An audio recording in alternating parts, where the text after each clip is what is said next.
Donc, au niveau du RRI, dans le fond, si j'avais 2 petites secondes, ce que j'aimerais vraiment que vous compreniez au niveau du RRI, c'est que le RRI, c'est vraiment, à la base, c'est un REER boosté sur les stéroïdes. C'est un REER où on peut mettre plus d'argent à l'abri de l'impôt qu'un simple REER.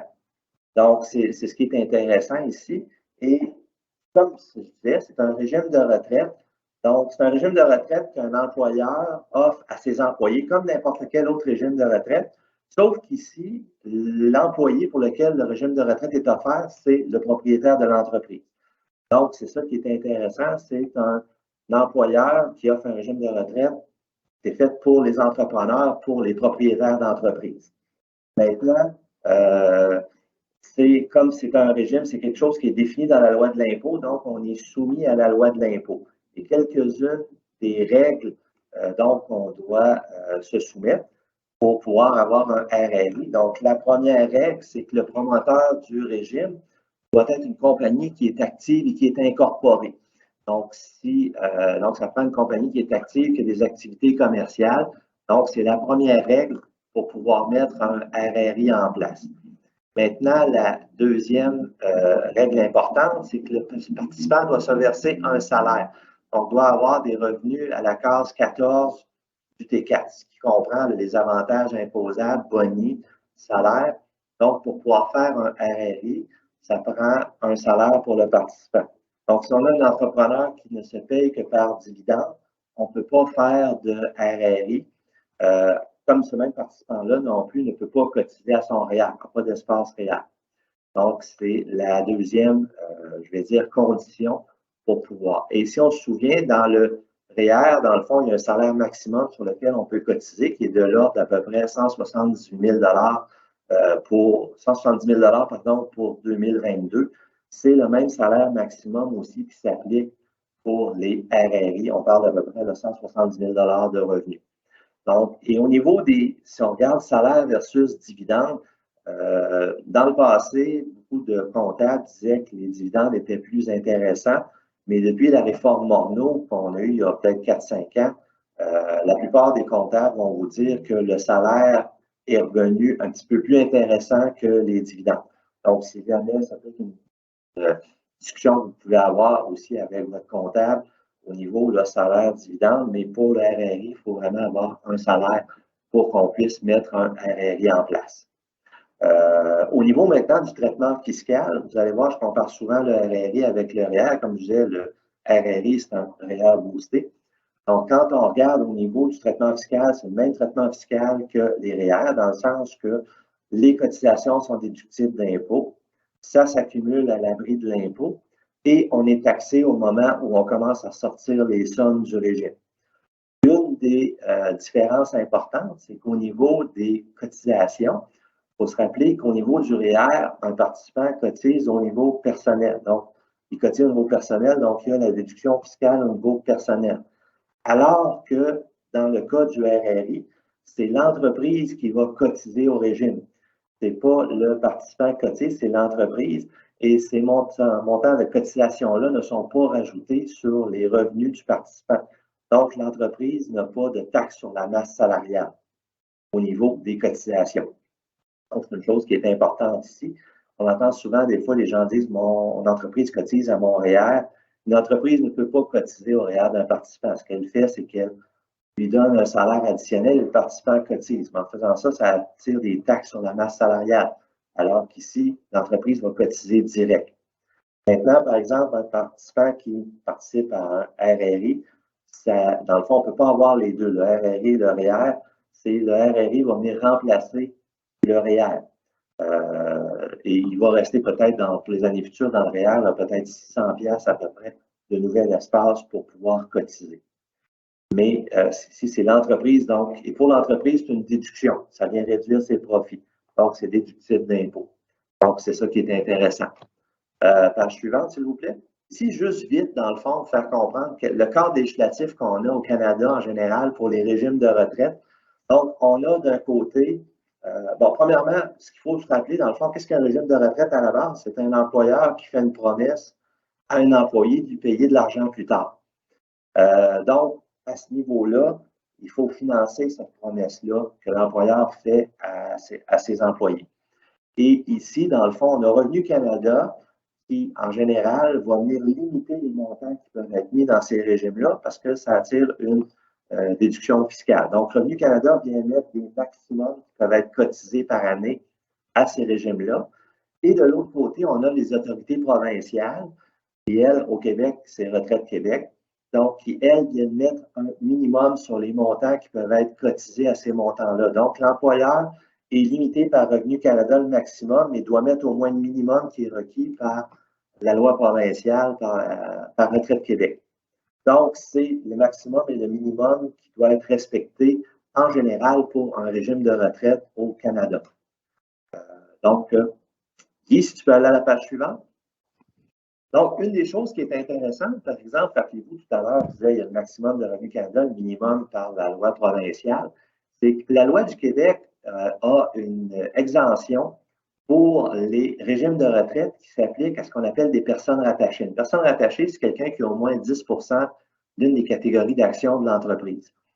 Donc, dans ces cas-là, la loi du Québec ne s'applique pas. Donc, ici, un RRI qui est pour le propriétaire de l'entreprise, donc le propriétaire qui est une personne rattachée, et ici, personne rattachée inclut aussi par les liens du sang ou du mariage, les conjoints, les enfants.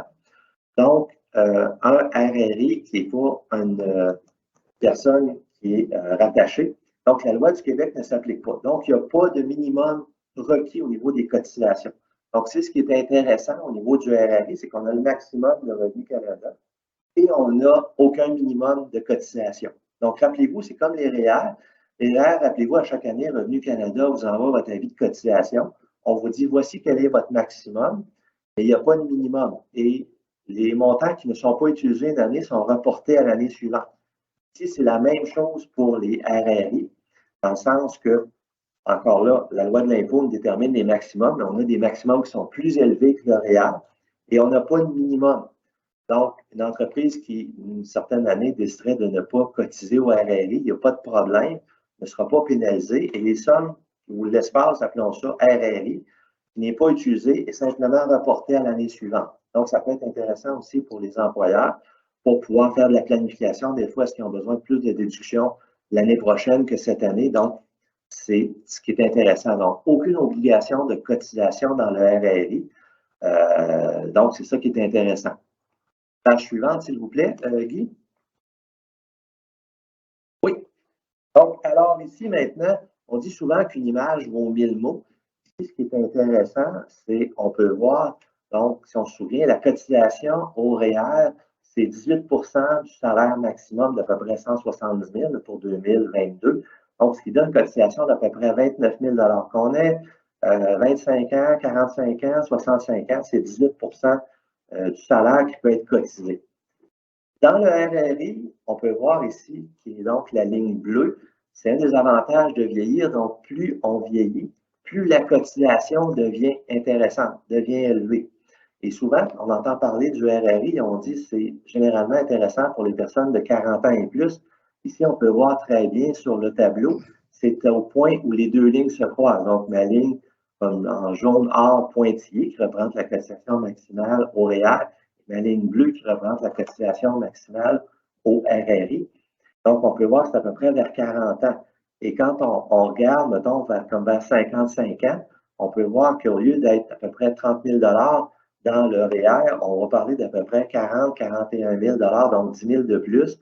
À 65 ans, c'est presque 50 000, donc presque 20 000 de plus que dans le REER. Donc, ici, vraiment, l'image, elle est forte, elle montre là, quel est l'avantage du RRI où on peut cotiser plus. Encore là, je le répète, c'est un espace de cotisation qui se trouve. Ce n'est pas une obligation pour l'entreprise de cotiser ce montant-là, mais ça lui donne plus de flexibilité, plus d'espace. Ici, comme on dit, comme c'est dans le fond, l'entreprise cotise pour le propriétaire, c'est comme ça passe de la poche droite à la poche gauche. À ce niveau-là, mais c'est ce qui est intéressant, c'est qu'on peut mettre plus d'argent à l'abri de l'impôt que si on passe par le simple REER. Page suivante. Ici, on va regarder un exemple, dans le fond, puis ça va amener certains nouveaux concepts pour le RRI. On a un propriétaire d'entreprise qui a 55 ans aujourd'hui, donc qui est à l'emploi depuis 1991, donc ça fait à peu près 30 ans qu'il a son entreprise, qui a un salaire en 2022 d'à peu près 170 000 et depuis 91 qui avait un salaire dans l'équivalent de 170 000 en dollars d'aujourd'hui. Donc, on va parler de peut-être en 91 qui gagnait peut-être aux alentours de 75 000 puis son salaire a augmenté pour devenir jusqu'à 171 000 aujourd'hui. Et que cette personne-là a 650 000 dans son REER à la fin de l'année précédente, au janvier de cette année. Donc, quand on regarde la situation actuelle de cette personne-là, elle a 650 000 dans son REER et elle peut cotiser, dans le fond, 29 000 à son REER en 2022. C'est sa situation actuelle. Maintenant, si cette personne-là décidait de mettre en place un RRI pour elle au 1er janvier 2022, et ici, je dis le 1er janvier 2022, généralement, on met les RRI en place au 1er janvier de l'année et ça peut être fait n'importe quand dans l'année. Donc, on n'est pas obligé d'être au 1er janvier. Généralement, on peut aller jusqu'à mi-décembre, mettons jusqu'au 15 décembre 2022 pour dire oui, je voudrais mettre un RRI en place cette année. On va le mettre en place au 1er janvier 2022. Donc, qu'est-ce qui se passe dans ce cas-là? Rappelez-vous, ce participant-là avait 150 000 dans son REER.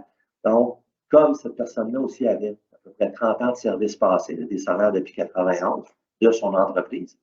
Donc, on va lui demander de transférer de son REER vers le RRI un montant d'à peu près 607 000 Donc, ici, le participant n'a pas à liquider ses placements dans son REER. On va pouvoir prendre des titres du REER et les transférer dans le RRI. Dans le fond, maintenant, le participant va avoir un compte REER et va avoir un compte RRI. Au niveau des placements, c'est les mêmes choses d'un côté ou de l'autre. Là, il n'y a pas de limitation au niveau des placements dans le REER. Et dans le fond, vous pouvez continuer avec votre conseiller financier ou votre gestionnaire de fonds. C'est lui qui va continuer à faire vos placements. Moi, je ne m'occupe pas des placements. Donc, on va lui demander de transférer le 600 quelques mille dollars dans ce compte-là. Maintenant, si vous vous rappelez-vous, on avait une trentaine d'années de service passé. On a calculé quelle est la valeur de ces années-là, de la rente qui était accumulée versus ces années-là, et on détermine que ça vaut à peu près 1 270 000. Donc, dans le fond, on a un actif dans le RRI d'à peu près 607 000. On a un passif de 1 270 000. Donc, on a un déficit initial de l'ordre de à peu près 660 000. Donc, ce déficit initial-là vient créer un espace de cotisation que l'entreprise va pouvoir utiliser pour cotiser dans le RRI. Donc, quand on met un régime en place, le plus d'années de service passé qu'on a, le plus gros, généralement, cette bulle-là initiale va être. Encore là, ça crée un espace de cotisation pour l'entreprise. Ce n'est pas une obligation. Et l'entreprise peut décider, si elle a les liquidités, elle va pouvoir le cotiser tout de suite, sinon elle va pouvoir le cotiser sur plusieurs années. Ce qui n'est pas utilisé une année est reporté à l'année suivante. Maintenant, si on se souvient, ce participant-là avait pour l'année 2022 un espace de cotisation REER de 29 000. On va la première année lui enlever 19 500, donc il va lui rester à peu près 10 000 d'espace dans son REER. Mais on remplace le 29 000 par le 40 000. On se souvient de mon tableau de quelques avant. Dans le fond, à 55 ans, on parlait d'à peu près 40-41 000.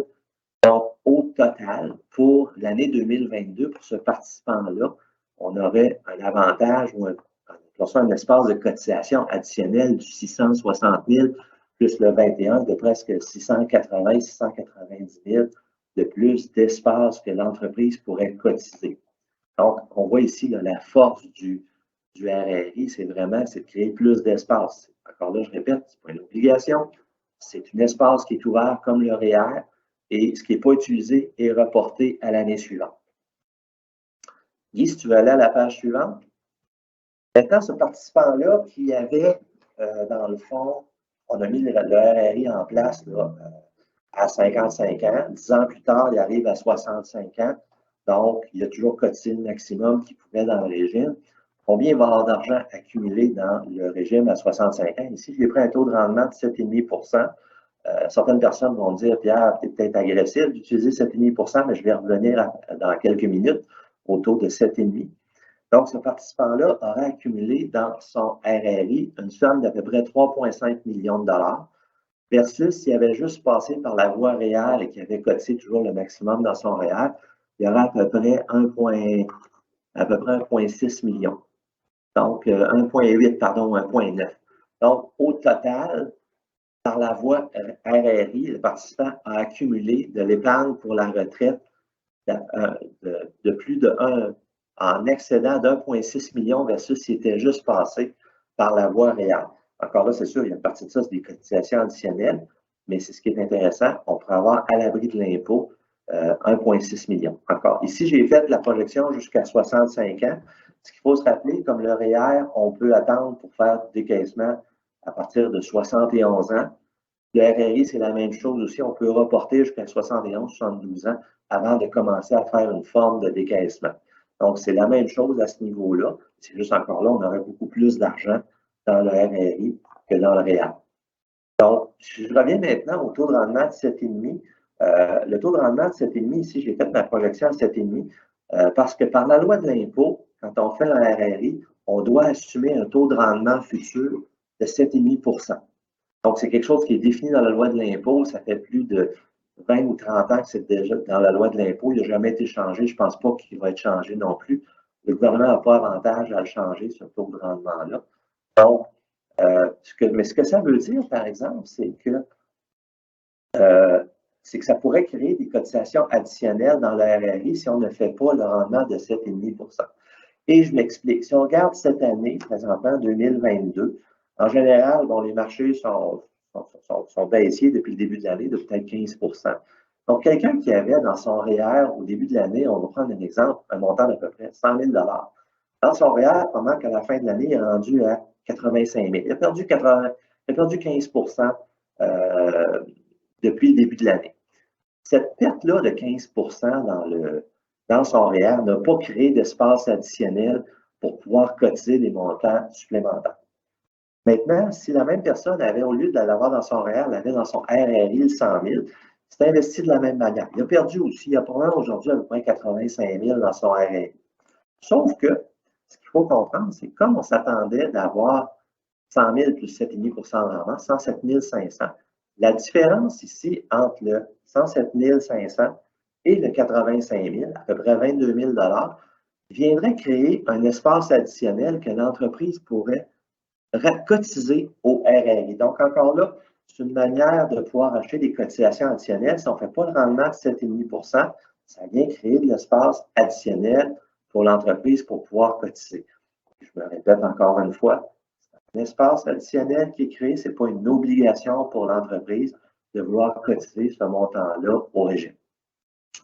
Page suivante, s'il vous plaît. Maintenant, qu'est-ce qui se passe quand on arrive à la retraite à 65 ans ou 71 ans en général?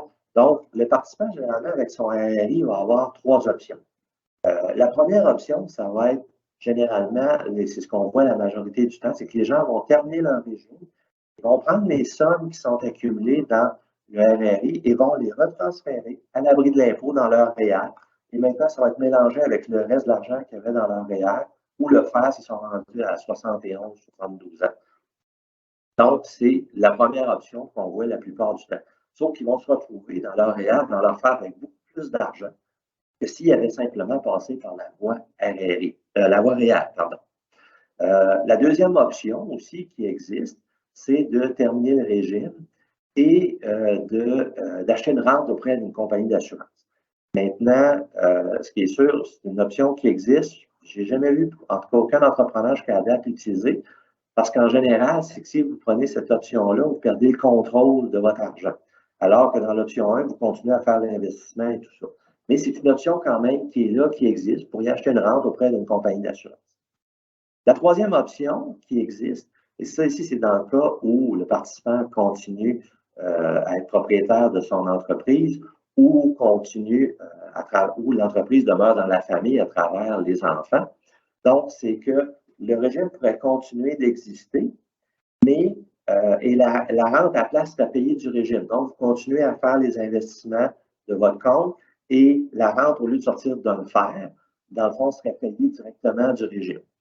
Une des avantages de cette option-là, c'est qu'encore là, par exemple, si vous continuez à ne pas faire le rendement de 7,5 %, la compagnie pourrait venir continuer à cotiser, à rajouter des cotisations au régime. Donc, c'est ce qui peut être intéressant. Alors que si on transfère dans le REER ou FER, bien là, on se retrouve, si jamais les marchés deviendraient baissiers dans les prochaines années, vous ne pouvez pas rajouter d'autres cotisations additionnelles à votre régime. Donc, c'est les trois options, mais ce qu'il faut comprendre, c'est qu'à un moment donné, il faut quand même commencer à faire une forme de décaissement. Et comme le REER, compté de 71, 72 ans, on va commencer à sortir des sommes. C'est de décider est-ce qu'on va le faire à travers le FER ou est-ce qu'on va le faire directement du régime. Donc, c'est certaines options là, qui existent, mais l'argent demeure pour vous. Vous pouvez continuer à faire des investissements, à moins que vous décidiez de terminer et d'acheter une rente d'une compagnie d'assurance. Guy? Merci. Maintenant, qu'est-ce qui se passe en cas s'il arriverait un décès du participant, donc durant que le régime est en place? Dans le fond, il n'y a aucune somme qui va retourner à l'entreprise. Les sommes vont aller aux bénéficiaires du participant. Et ici, comme le REER, si votre bénéficiaire est le ou la conjointe, les sommes pourraient être transférées complètement à l'abri de l'impôt dans le REER, de votre REER ou FER, dépendant de l'âge, de votre conjoint. Donc, c'est quand même intéressant à ce niveau-là. Donc, ce qu'il faut comprendre, c'est que les sommes vont retourner aux bénéficiaires du participant. C'est vraiment la chose qu'il faut se rappeler en cas de décès. Il n'y a pas d'argent qui va retourner à l'entreprise. Donc, c'est ce qui est intéressant. Page suivante. Maintenant, comme c'est un régime de retraite, cependant, qui est enregistré, comme n'importe quel autre régime de retraite qu'un employeur offre à ses employés, il y a certaines tâches administratives qui doivent être faites à chaque année. Donc, on a ce qu'on appelle le calcul du facteur d'équivalence qui doit être fait. Et peut-être juste avant, dans le fond, ce que je vais dire, c'est que généralement, on va s'occuper de toutes ces tâches-là. Vous n'avez pas à vous en occuper en tant qu'entrepreneur. On sait que vous avez déjà beaucoup de... vous n'avez pas grand temps pour vous occuper de ça. On est là pour s'occuper de vous, pour vous rendre ça le plus simple possible au niveau du RRI. Vraiment, vos décisions à prendre, c'est ce que je mets en place, puis combien je vais cotiser par année. Pour le reste, au niveau administratif et tout ça, on est là pour s'occuper de tout à ce niveau-là. Donc, vous n'avez pas à vous en occuper. Il y a une déclaration annuelle qui doit être faite aussi et une déclaration d'impôt qui doit être faite, mais on s'occupe de tout ça. Et à tous les 3 ans, on va faire une évaluation actuarielle pour déterminer quelles sont les cotisations pour les 3 prochaines années. Maintenant, au niveau de l'évaluation actuarielle, c'est dans le fond, c'est par là qu'on va déterminer s'il y a eu des pertes de rendement dans les dernières années pour déterminer les déficits futurs basés sur des rendements qui n'auraient pas été faits. Maintenant, on peut peut-être, tant qu'à être sur cette phase-là, on peut peut-être juste parler de frais un petit peu. Quand on regarde au niveau de la mise en place du RRI, en général, on va parler d'à peu près 3 000 des dépenses annuelles pour faire ce qu'on appelle les tâches annuelles. Donc, on va parler d'à peu près 500 par année. Une évaluation actuarielle, c'est à peu près 2 100 une fois par 3 ans. Maintenant, c'est toutes des dépenses qui peuvent être payées par l'entreprise et donc qui sont déductibles d'impôts comme une simple dépense pour l'entreprise. Au niveau maintenant de l'investissement de ces argents-là, c'est les mêmes frais que si l'argent était dans le REER. Donc, à ce niveau-là aussi. Et maintenant, par exemple, si l'argent est dans un RRI, les dépenses d'investissement, les frais qui pourraient être, que vous pourriez payer ou être imposés par votre gestionnaire de fonds deviendraient déductibles d'impôt. Alors que dans le REER, vous ne pouvez pas déduire vos frais d'investissement. À travers le RRI, vos frais d'investissement deviendraient déductibles d'impôt aussi. Donc, c'est un autre avantage du RRI à ce niveau-là. Page suivante. Ici, maintenant, on est rendu dans le fond, on fait un petit récapitulatif. Quels sont les avantages et les inconvénients à travers ce qu'on a vu jusqu'à présent? Donc, on peut voir que le niveau de cotisation est beaucoup plus élevé que dans le REER, et ça soit au niveau du rachat de services passés. Si on se souvient tout à l'heure, les 30 années de services passés, donc quelqu'un qui aurait 20 ans ou 10 ans, encore là, ce ne sera peut-être pas 600 000, mais ce sera peut-être 100, 200, 300 000 au niveau quand on met le régime en place. Donc, c'est ce qui est intéressant, c'est une bulle initiale là, qui est vraiment intéressante. Rappelez-vous, même si je crée 100 ou 200 000 de nouvel espace, dans le fond, ça va réduire la facture d'impôt de peut-être quelque chose de l'ordre de 60 à 100 000 pour 3 000 de frais de notre côté. Donc, je pense que ça vaut la peine à ce niveau-là. On a les services courants, rappelez-vous, plus on vieillit, plus les cotisations deviennent élevées après 40 ans. Et si on fait des déficits, si on n'a pas de rendement de 7,5 dans le fond, on peut, encore là, ça va créer des cotisations additionnelles pour le futur. Désolé, attendez-moi. Excusez-moi. Donc, on parlait d'hypothèse de croissance aussi de 7,5, donc il pourrait venir créer des dépenses, des cotisations additionnelles, des dépenses de cotisations additionnelles. Et des fois aussi, ce qui peut être intéressant, c'est peut-être, dans le fond, de mettre ces investissements plus pépères dans le RRI pour ne pas faire le rendement. On ne parle pas ici de diminuer le rendement de votre portefeuille global, mais de faire une allocation stratégique de votre portefeuille parce que le RRI va être une partie de votre portefeuille en général. Donc, ça peut être aussi une fois une allocation stratégique pour aller chercher encore là plus d'espace de cotisation possible. Comme j'avais dit au début, les cotisations sont exemptées sur les charges sociales. Donc, ce n'est pas un salaire pour le participant, les cotisations qui sont faites au RRI. Et vous avez toujours une flexibilité à reporter dans le futur. Et vous avez, en tant que l'entreprise, jusqu'à 120 jours après la fin de son année fiscale pour faire la cotisation et le déduire dans l'année fiscale précédente. Donc, ça peut être intéressant dans les 4 mois qui suivent la fin de l'année fiscale de s'asseoir avec son comptable et de voir est-ce qu'on a besoin de plus, de voir quels sont les résultats de l'entreprise cette année et de voir est-ce qu'on a besoin de plus de déductions ou est-ce qu'on pense que ça, on peut le reporter à l'année prochaine. L'année prochaine, on va avoir une meilleure année. Donc, c'est une discussion à avoir aussi à ce niveau-là. Mais ça offre la flexibilité de cotisation. Page suivante. Au niveau maintenant des inconvénients, encore là, ils sont mineurs, mais je tiens quand même à les mentionner. Dans le fond, on a une administration qui est un petit peu plus lourde que le REER, mais encore là, on s'en occupe pour vous, il n'y a pas de problème là-dessus. Si on venait qu'à avoir maintenant, rappelez-vous, on fait un rendement de 7,5, on estime un rendement de 7,5 qu'on va avoir. Si vous veniez qu'à avoir pendant plusieurs années, peut-être pendant 10 ans, à 10 des rendements excédentaires, on pourrait se retrouver avec un surplus excédentaire qui pourrait venir réduire les cotisations futures. Mais encore là, selon moi, c'est un beau problème si on a des meilleurs rendements que ce qu'on s'attendait. Et lors du transfert au REER, lors de la terminaison, il pourrait y avoir peut-être un certain montant qui pourrait être imposé tout de suite, mais encore là, ces sommes-là sont en régime depuis 10 ans ou 15 ans. Donc, on a profité du report d'impôt sur ces sommes-là, mais en général, lorsqu'on transfère vers le REER, la très grande majorité, sinon la totalité, va être transférée à l'abri de l'impôt dans le REER du participant. Page suivante. Quelques concepts avancés ici, mais je vais passer très vite dessus. Dans le fond, c'est peut-être juste quelques caractéristiques. Au niveau, si vous êtes un entrepreneur qui avait plusieurs compagnies, c'est possible d'amener plusieurs compagnies dans le même RRI. Donc, dans le fond, si vous payez un salaire de 50 000 d'une compagnie, 30 000 de l'autre, 70 000 de l'autre, on n'est pas obligé de faire un RRI par compagnie. On pourrait avoir une compagnie avec plusieurs employeurs participants et la cotisation serait ventilée en fonction des salaires versés dans chacune des compagnies. Donc, ça peut être intéressant aussi à ce niveau-là. Ensuite de ça, si vous avez un conjoint marié qui travaille pour l'entreprise, qui a un salaire de l'entreprise, donc, au lieu de faire un RRI par personne, on pourrait faire un RRI avec 2 personnes. On ferait des calculs séparés pour chacune des personnes pour déterminer quelles sont les cotisations, l'espace de cotisation qui pourrait être versé à chaque année. Mais au niveau des frais d'administration, ça serait beaucoup moins cher que d'avoir 2 RRI séparés. Donc, c'est possible de faire ça, comme c'est possible d'avoir 2 RRI séparés. Des fois, si les gens, vous avez mieux avoir chacun vos choses séparées, c'est possible aussi.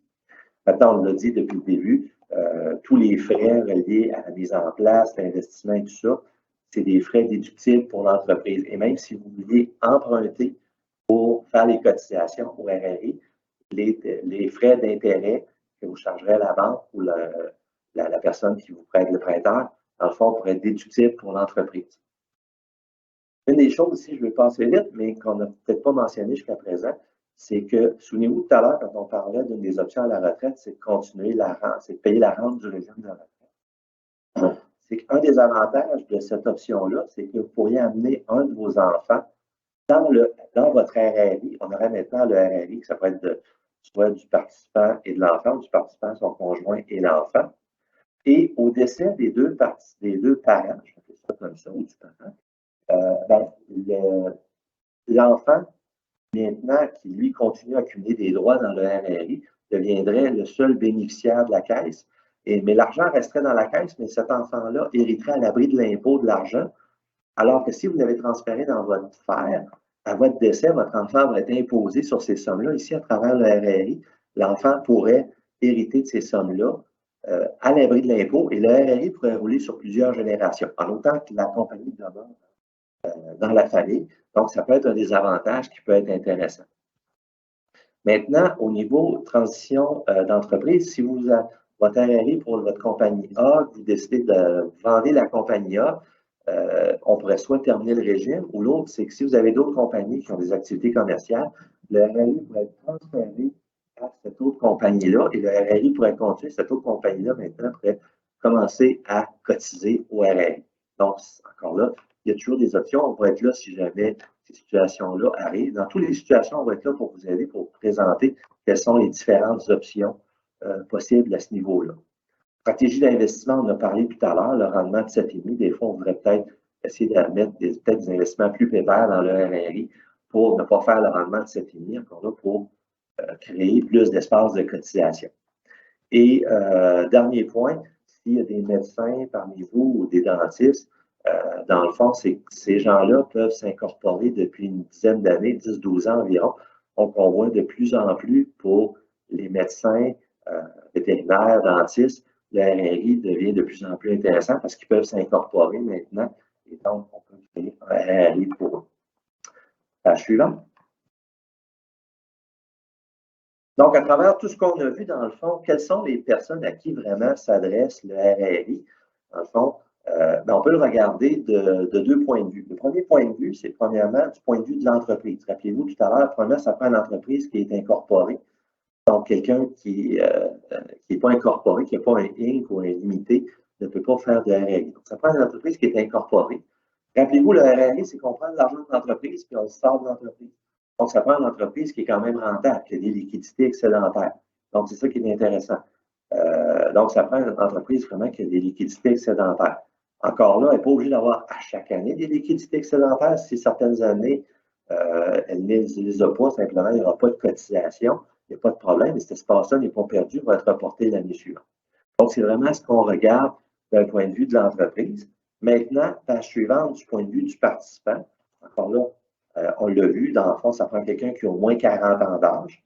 Donc, même si quelqu'un n'a pas 40 ans d'âge, des fois, juste de penser au RRI, ça peut être intéressant, peut-être juste de commencer à se verser des salaires tout de suite. Et quand on arrivera à passer 40 ans, bien, on mettra le régime en place et on pourra reconnaître les années de service passées où on sera payé du salaire. Mais ça prend en général quelqu'un qui a au moins 40 ans, qui se paye en salaire boni, donc pas en dividende, ou qui se paye un salaire boni peut-être jusqu'à 170 000, et après ça, il peut se payer en dividende, mais au moins qu'il y a une forme de salaire. Et plus la période de service dans l'entreprise est importante, plus le RRI devient intéressant encore là. Page suivante. Donc, dans le fond, si le RRI vous intéresse, je dirais la première étape, c'est vraiment de, à travers Guy ou votre conseiller financier, de remplir ce qu'on appelle le formulaire d'étude de faisabilité. Ce qu'on va faire, c'est qu'on va faire une étude de faisabilité sans frais, je le répète. Ce qui est important, ça ne vous engage à rien, mais c'est que ça permettrait de voir si on mettait un RRI en place pour vous, quel serait l'avantage basé sur vos propres données à vous. Et je vous dirais, les données qu'on a besoin pour faire cette étude-là, c'est quand même assez simple. Date de naissance, la date d'embauche, l'historique des salaires. Ici, si vous n'avez pas l'historique exact, mais vous avez une idée, un ordre de grandeur, on pourrait partir avec ça. Quel est l'espace réel utilisé à la fin de l'année précédente et la valeur de vos réels. À partir de ça, on pourrait faire l'étude. Normalement, à l'intérieur de 3 à 5 jours, on peut faire l'étude. On peut vous la retourner à travers Guy. Et dans le fond, ça permettrait de voir ça serait quoi l'avantage pour vous? Là, on parle dessus de la bulle initiale de 100, 200, 400, 500 000. Quels seraient les avantages maintenant pour le coût de service courant? Si rappelez-vous, le 40 000 versus le 29. Donc, on fait un beau petit tableau. Ça permettrait de voir. Et il n'y a pas de frais, ça ne vous engage à rien de faire cette étude-là. Mais ça vous montrerait au moins basé sur vos propres données, l'ordre de grandeur de quel serait l'avantage pour vous. Page suivante. Donc, en conclusion, ce qu'on a vu vraiment, le RRI, je reviens à ce que je disais tout à l'heure, rappelez-vous, c'est une manière de mettre plus d'argent à l'abri de l'impôt que le REER pour la retraite. C'est un moyen très judicieux et efficace de planifier pour sa retraite et ça peut jouer un rôle important dans une stratégie globale d'épargne retraite. Alors, ceci fait le tour de la présentation. J'espère que j'ai été assez clair. Et si vous avez des questions, s'il vous plaît, gênez-vous pas, je suis prêt à répondre aux questions. Pierre, j'en ai certainement une à te poser. Premièrement, merci. Je pense que c'est excessivement clair.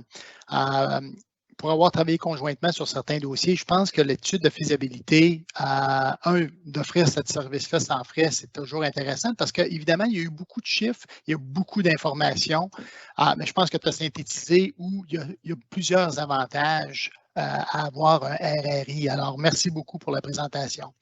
J'ai une question pour toi.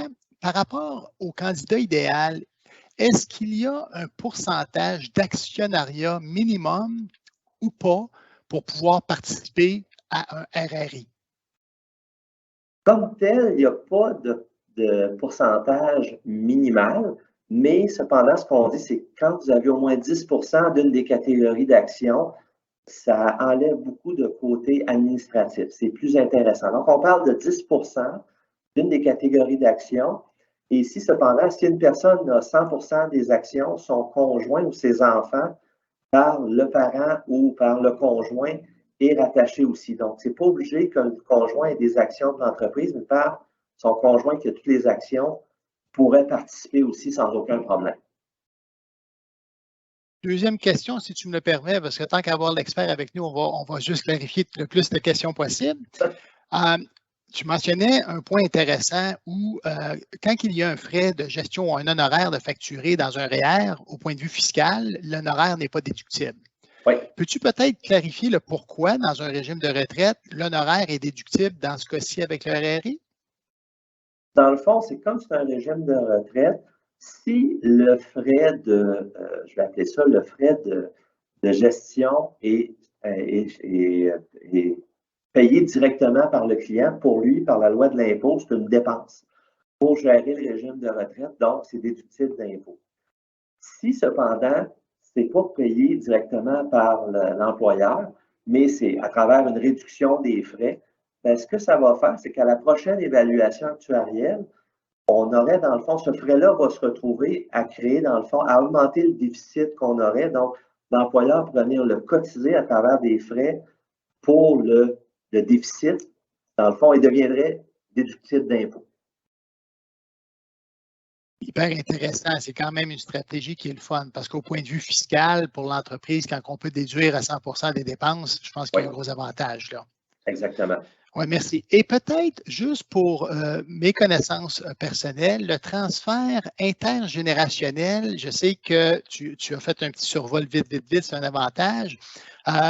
Peux-tu juste peut-être me clarifier ou nous clarifier un petit peu comment ce transfert-là, disons, du père transfère ce RRI-là aux enfants qui seraient toujours dans l'entreprise? Généralement, la situation qu'on va voir, c'est, bon, je vais prendre l'exemple du père là, ici.